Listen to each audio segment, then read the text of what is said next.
Bonjour à tous, merci Sébastien de me donner l'opportunité de parler un petit peu de l'écumage Thunes. On n'en a jamais parlé de manière officielle puisque c'est quelque chose qui est un petit peu, pas notre secret, il ne faut pas exagérer, mais c'est quelque chose qui est, le type d'écumage qu'on fait, c'est quelque chose qui est propre à Thunes. Alors juste pour rappeler, c'est Norbert Thunes qui a inventé le premier écumeur à moteur en 1963. Donc jusque-là, il n'y avait que des écumeurs qui marchaient avec un diffuseur de bois de tilleul. Et c'était donc le premier écumeur à moteur qui était fait pour les aquariums. Alors l'avantage, c'est qu'au lieu d'avoir un écumeur comme on les faisait à l'époque avec des diffuseurs, un écumeur très long à contre-courant, c'était des appareils relativement compacts et assez puissants. Alors tout ça, ça a évolué depuis 1963 et les écumeurs tels qu'on les fait aujourd'hui se sont réduits en gamme, mais couvrent franchement une grande palette d'aquariums. Alors on va juste rappeler vite fait à quoi sert l'écumeur et comment ça fonctionne. Alors dans un aquarium d'eau de mer, l'écumeur permet d'évacuer tout ce qu'on veut sortir, les protéines, les restes d'algues et tout ce qu'il peut y avoir dans l'aquarium, et de sortir ça du circuit de l'eau. Contrairement à un filtre qui va toujours stocker ça dans le filtre et l'eau va repasser par-dessus. Le grand avantage de l'écumeur, c'est qu'on va extraire la saleté, la mettre dans un godet, et là, elle ne sera plus dans le circuit de l'aquarium. Donc le principe est le suivant, on va essayer de générer une grande quantité de bulles d'air avec différents systèmes. Et ces bulles d'air vont venir adhérer les particules de protéines, les restes d'algues, tout ce qu'il peut y avoir dans l'eau. Voilà. Elles vont adhérer à la surface. Un écumeur, c'est un appareil qui fabrique des surfaces d'air. Voilà, tout simplement. Donc on va concentrer ces bulles. Alors toutes ces bulles, elles vont finir par en faire une plus grosse, qui va accumuler des protéines. Tout ça, ça va se mettre ensemble. Et cette bulle va être encore plus grosse, encore plus grosse. C'est pour ça que dans un écumeur, le bas de l'écumeur est toujours rempli de bulles très fines. Et plus on va monter dans le réacteur, plus que les bulles vont être grosses parce qu'elles vont s'agglomérer de protéines. Et ça, c'est le principe de l'écumage. Ensuite, on va mettre ça dans un godet de récupération. Je vais vous en montrer un. Voilà le réacteur, où les bulles vont s'agglomérer et devenir de plus en plus grosses. Et voici le godet dans lequel on va recueillir un liquide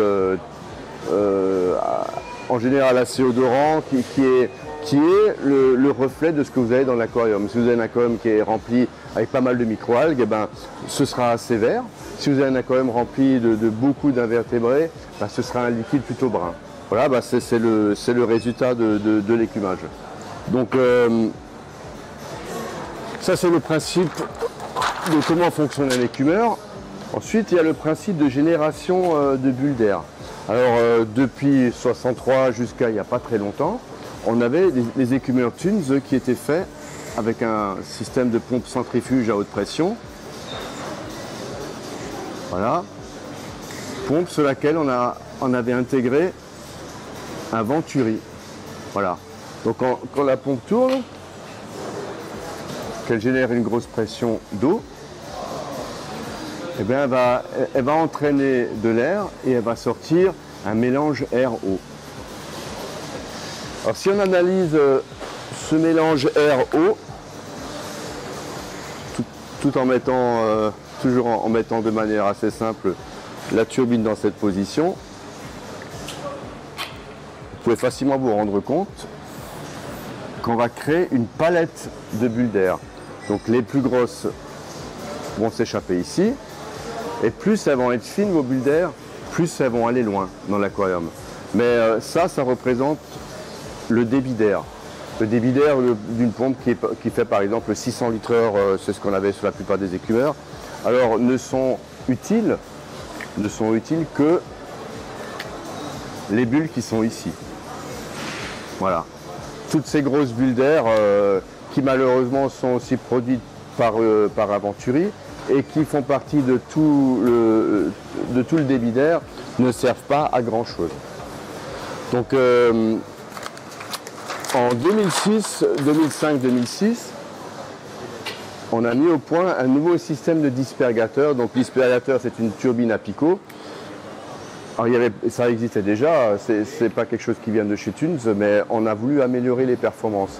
Avant 2006, toutes les pompes à dispergateur, elles arrivaient à un maximum 600 litres d'air. Donc là, on a fait une turbine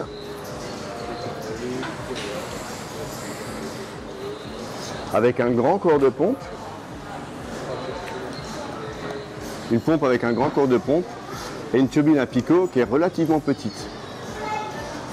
Parce qu'une pompe à air, un hydroformeur, ce qu'on appelle chez nous une pompe d'écumeur, eh bien c'est pas une pompe à eau. Donc en 2008, on a créé une pompe d'écumeur à dispergateur qui est un petit peu différente, qui était un peu différente de ce qu'on trouvait sur le marché. Notre but c'était de faire plus que les 400 litres qu'on pouvait trouver avec des pompes conventionnelles. Et l'histoire, ça a été de créer un corps de pompe qui était beaucoup plus grand que la turbine elle-même, ce qui permettait d'évacuer des grosses quantités de bulles d'air et d'eau. Alors avec une pompe comme ça, on arrivait à 800 litres d'air pour environ 20 watts de consommation de pompe.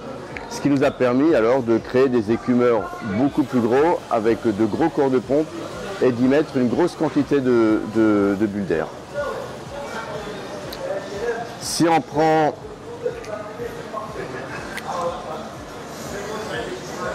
cette pompe pour analyser la sortie en air,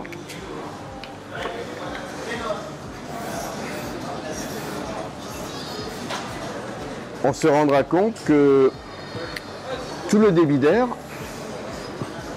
est composé de bulles d'air entre 0,1 et 0,3 mm de diamètre. Vous n'aurez plus cette palette de bulles d'air qu'on avait avec un Venturi, mais on n'a que des bulles d'air qui sont homogènes. Donc pour augmenter la surface en air, c'est comme pour du charbon actif, hein. Vous connaissez le fameux comparatif, un paquet de charbon actif, ça représente la surface d'un stade de foot. Et ben là, c'est pareil. Le but, c'est de faire des bulles les plus petites possibles en plus grosse quantité possible. Et c'est là qu'on a réussi à faire des écumeurs très performants pour le marché aquariophile. Alors je vais vous expliquer maintenant un petit peu le principe de nos réacteurs Thunes, puisqu'on a vu le principe de la pompe. Donc pour illustrer la base de fonctionnement d'un écumeur Thunes, je vais vous prendre l'exemple du 9410, qui est un petit écumeur qui pourra quand même jusqu'à 1000 ou 1200 litres, ça dépend si on prend une pompe d'essai ou si on prend une pompe normale. Donc la pompe va vous générer une grosse quantité de bulles d'air qui va remonter ici dans le réacteur. C'est des bulles d'air qui contiennent une charge en protéines. Voilà. Le niveau d'eau, lui, il va augmenter jusque là à peu près. Dans cette chambre intermédiaire qui est donc un des secrets des écumeurs Thunes, puis elle va s'évacuer par le post-filter. Donc là, on va profiter de l'énergie de l'eau qui est en hauteur pour pouvoir retomber dans la décante et en même temps passer par un filtre. Voilà, et puis l'eau repart dans la filtration, etc. Et puis de l'eau fraîche est aspirée par la pompe. Donc l'écume va se former avec des bulles de plus en plus grosses, va repartir dans le godet, et là vous aurez le liquide d'écumage qui sera vraiment ce qu'on veut sortir de l'aquarium. Le principe de régulation de cet écumeur est le suivant. Si par exemple le niveau d'eau dans la décante augmente, le niveau intermédiaire ici va augmenter dans la chambre intermédiaire et l'eau va partir dans le circuit d'air de l'appareil. Du coup, de l'eau rentre dans l'entrée d'air de la pompe et la pompe va baisser son débit d'air. Donc automatiquement, on ne va pas déborder, on va rester ici à peu près avec le niveau de bulles. Si au contraire le niveau d'eau diminue, on va dire jusque là, jusqu'au niveau de la turbine, ce qui est le minimum, hein. Donc là on a le minimum et là on a le maximum. Ça va continuer, donc les bulles d'air vont continuer à monter. Le niveau d'eau de l'écumeur interne va être régulé ici par la position du post-filter et automatiquement on va réguler, on sera ici de nouveau en dessous de l'entrée d'air. À ce niveau, l'écumeur possède une évacuation. C'est-à-dire que si ce niveau augmente vraiment, vous avez de l'eau qui va sortir par un petit trou. Ce qui vous permettra d'avoir des étapes qui ne sont pas aussi nettes, passant de tout à rien. Alors, au niveau de l'écumeur, voici l'appareil. Voici l'appareil, on va faire comme ça. Vous avez ici la pompe qui va vous envoyer le mélange air-eau dans le corps de l'appareil. Vous avez ici le fameux entonnoir qui permet de canaliser les bulles et de les introduire gentiment dans le réacteur. Pour nous, le réacteur, c'est le cylindre interne, ici au godet. Là, vous voyez la prise d'air qui est assez haute. Vous avez le trou d'évacuation dont je vous parlais ici. Donc le niveau d'eau ici peut augmenter, mais dès qu'il va rentrer dans cette prise, il va bloquer l'apport d'air dans la pompe et la pompe va diminuer la quantité de bulles générées, donc elle va éviter le débordement de l'appareil. Donc voici exactement le fonctionnement. Voici le post-filter dont on parlait à la fin de la démo. Voilà, ce post-filter, vous pouvez y mettre du charbon, de l'antiphosphate ou du perlon. On peut faire pas mal de choses, mais on va utiliser l'énergie de l'eau qui retombe. Bien sûr, l'appareil peut être utilisé sans post-filter, simplement en utilisant le tuyau de sortie. Le niveau interne de l'écumeur se règle en réglant plus ou moins la bague en sortie. C'est un écumeur, une fois qu'il est réglé, il n'y a plus rien à faire. Simplement le brancher et optimiser durant ces 2 premières semaines un petit peu le fonctionnement, puis voilà. Ensuite, pour vider le godet, vous laissez l'écumeur en service. Vous avez le niveau d'eau qui va augmenter, qui va rentrer dans l'air et qui va vous nettoyer la buse d'injection de la pompe. Résultat des courses, un nettoyage complet de la pompe entre 2 et 3 ans. Voilà, donc c'est un écumeur qui est sans entretien et qui fonctionne avec une puissance maximum de 600 litres par heure d'air, qui est fait pour des bacs de 1000 à 1200 litres. Voilà. Donc sur le même modèle des écumeurs sous aquarium type 9410, voici notre grande spécialité, c'est de faire des écumeurs à usage interne. Alors il faut savoir qu'un écumeur en usage interne sera toujours plus performant qu'un écumeur sous aquarium parce qu'il sera au plus près des producteurs de déchets. Donc il sera tout près des animaux qui produisent des protéines et c'est ça qui va le rendre très efficace à litre-heure d'air égal. Alors je vais vous prendre le plus petit des écumeurs Thunes qui est le 9-1, qui est un appareil avec un succès international assez grand. Et je vais vous expliquer un petit peu le principe. Alors le principe de cet écumage, on a créé un nom pour ça qui s'appelle flash skimming. C'est-à-dire c'est la génération de bulles d'air et instantanément l'évacuation de ces bulles d'air dans un réacteur, dans un godet d'écumage. Donc l'avantage d'avoir une réaction instantanée, c'est d'éviter les relargages protéiniques. C'est pour ça que ces écumeurs sont très courts et très efficaces. Alors à une certaine époque, on disait un écumeur est efficace quand les bulles d'air ont tourné pendant un certain temps dans le réacteur. Et nous on s'est rendu compte, d'ailleurs la preuve aujourd'hui, tous les écumeurs sous aquarium du marché sont très courts. Contrairement à il y a 10 ans, on avait des écumeurs très longs avec des grands contacts, des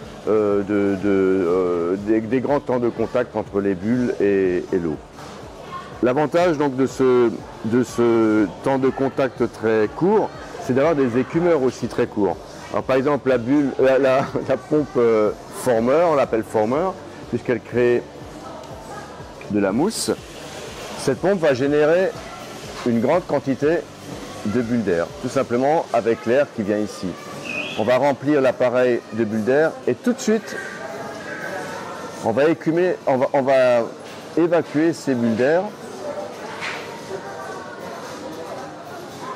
dans le réacteur et l'eau va repartir directement dans l'aquarium en passant par une petite éponge pour éviter les microbules. Voilà comment ça se passe exactement. Donc l'eau va rentrer ici à l'arrière de la pompe. Elle va être mélangée aux bulles d'air. Ces bulles d'air vont s'évacuer dans le godet. Et l'eau ici, elle va retourner dans l'aquarium. Alors c'est un fonctionnement instantané, on n'a pas un grand temps de contact. On a des saletés qui vont directement rentrer dans le godet. Par exemple, vous nettoyez les vitres de l'aquarium, vous allez retrouver de l'eau verte instantanément dans le godet d'écumage. Ça, c'est le principe de tous les écumeurs internes, comme là, le 9001, 9004 ou 9012. Là, je vous ai expliqué le principe avec un petit appareil, mais pour les grands appareils, le principe est exactement le même. Donc, si on résume, un temps de contact très court. Pour les appareils 9004, 9012, on a l'eau de surface qui est aspirée et qui va dans la pompe, c'est une variante. Ensuite, cet appareil est un appareil d'essai qui permet des performances encore plus élevées que le moteur, synchrone en fonctionnement 230 volts. Il permet d'aller un peu plus haut, il permet d'avoir un peu plus de bulles d'air et il permet surtout d'être un tout petit peu plus silencieux que le modèle standard. Voilà. Merci Claude pour cette explication en détail du principe sur les écumeurs et notamment les écumeurs de marque Thunes. C'est très intéressant. On parle souvent du réglage de l'écume, donc ça fait partie des petites questions qu'ont pas mal de gens voient. Est-ce qu'il faut une écume qui est plutôt claire ou une écume qui est plutôt foncée? Alors nous on est de manière générale, on est pour de l'écume assez mouillée, puisque vous allez sortir un petit peu d'eau, en plus on va dire un verre d'eau, éventuellement en plus, mais vous allez tirer avec beaucoup plus de saleté que si vous avez une écume sèche. Si vous avez une écume sèche, les bords du réacteur vont se salir très vite et vont empêcher au bout de 3-4 jours les performances maximales. Donc on préfère une écume un peu plus mouillée, on n'est plus à un demi-verre d'eau près, mais cette écume un peu plus mouillée vous permet de fonctionner de manière constante sur plus d'une semaine. Voilà pourquoi il vaut mieux travailler avec une écume un peu plus mouillée. On parle souvent de maintenance, je sais qu'il faut nettoyer régulièrement son godet, forcément parce que c'est très important, mais pour tout ce qui est corps de l'écumeur, etc., est-ce qu'il y a une règle vraiment à respecter? Alors pour le godet et le réacteur, nous on conseille de les nettoyer une fois par semaine, sale ou pas trop sale. Il faut le faire parce que ça concerne toujours l'accumulation de protéines sur l'intérieur du réacteur. Concernant le corps de l'appareil, alors franchement, on a fait en sorte avec le rinçage automatique de la buse d'injection de faire en sorte qu'un nettoyage tous les 2 ans suffise. Mais vous pouvez très bien faire un nettoyage tous les 3 ans ou attendre que vraiment les performances décroît pour faire ça. Mais vous savez que vous ayez maintenant un petit peu d'algues là-dedans, dans une décante il n'y en a pratiquement pas. C'est pour ça que tous nos appareils internes à l'aquarium sont noirs, pour pas que les algues puissent rentrer dans l'appareil et puissent diminuer les performances. Bon, enfin si vous avez un peu de sédiment là-dedans, bon, c'est pas grave non plus, il suffira de le rincer. La pompe elle-même, si vous n'avez pas de surcalcification due au fait par exemple à une méthode Balling mal gérée, la pompe peut fonctionner indéfiniment. Les paliers sont faits pour 10 ans à peu près de cette pompe. Les seules pannes qu'on puisse avoir, c'est la surcalcification ou la marche à sec. Si le niveau descend en dessous, là la pompe elle dure à peu près 10 minutes. Mais sinon il n'y a pas d'autre entretien à faire. Ok, oui, effectivement, on va dire pour les maniaques de la propreté, à minima une fois par an ou une fois tous les 2 ans, voilà, mais pas plus. On fera un prochain focus dans une prochaine émission sur les nouveaux réacteurs à calcaire qui devraient sortir chez vous. On en parlera ultérieurement. J'ai une petite question personnelle pour terminer cette petite instruction, on va dire, sur les écumeurs. On en profite qu'on soit sur le Poisson d'Or et donc que ce soit les 45 ans de la boutique pour demander, faire le tour un peu des marques, ce que ça représentait aussi pour toi à titre personnel ces 45 ans du Poisson d'Or. Disons qu'il n'y a pas beaucoup de commerces en Europe qui ont 45 ans et qui ont un succès pareil. Donc c'est un exemple à prendre pour pas mal de monde, hein. Il faut savoir qu'ici, je pense que le succès du Poisson d'Or est aussi dû au fait de l'énorme choix en matériel et en animaux. Et c'est aussi une entreprise familiale qui prend ça à cœur, qui gère ça de manière fantastique, qui a des employés absolument parfaits. C'est un tout. C'est une alchimie qui est optimale sur tous les points et il faut savoir que Poisson d'Or avec ses fournisseurs a vraiment de super rapports, donc pour nous c'est vraiment agréable. Je te remercie pour ton temps et puis je te dis à très bientôt dans de nouvelles vidéos. C'est moi, merci, à bientôt.